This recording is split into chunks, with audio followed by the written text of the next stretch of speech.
สแกนหน้าแอปพลิเคชันเป๋าตังค์ไม่สำเร็จให้ทำตามนี้จะได้มีโอกาสได้รับเงินคนละครึ่ง plus นะครับข่าวสตังค์มีเดียวันที่ 18 ตุลาคม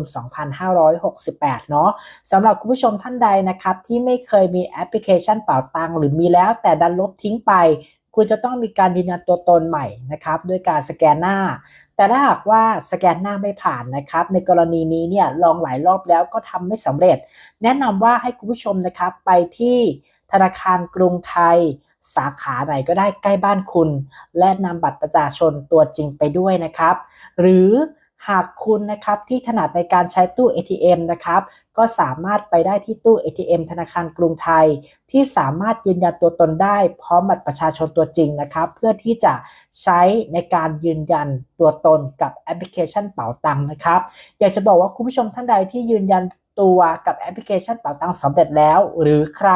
ที่ใช้แอปเป๋าตังค์ได้ปกติคอมเมนต์มาว่าสำเร็จแล้วส่วนใครไม่สำเร็จให้พิมพ์ว่าไม่สำเร็จและรีบไปแก้ไขนะครับเพราะการลงทะเบียนคนละครึ่งนี้จะมีตั้งแต่วันที่ 20 ตุลาคมเป็นต้นไปคนละครึ่งนี้มีสิทธิ์จำกัดหากคุณลงทะเบียนหรือกดยืนยันสิทธิ์ช้าอาจจะเต็มได้ดังนั้นแก้ไขให้แล้วเสร็จก่อนวันที่ 20 ตุลาคมด้วยความหวังดีจากช่องสตังค์มีเดียนะครับใครที่มีคำถามอะไรเกี่ยวกับโครงการคนละครึ่งก็คอมเมนต์มาใต้ล่างได้จะไปตามข่าวให้ดูข่าวสารสวัสดิการแห่งรัฐกดติดตามและกดกระดิ่ง YouTube ช่องสตังค์มีเดียด้วยนะครับ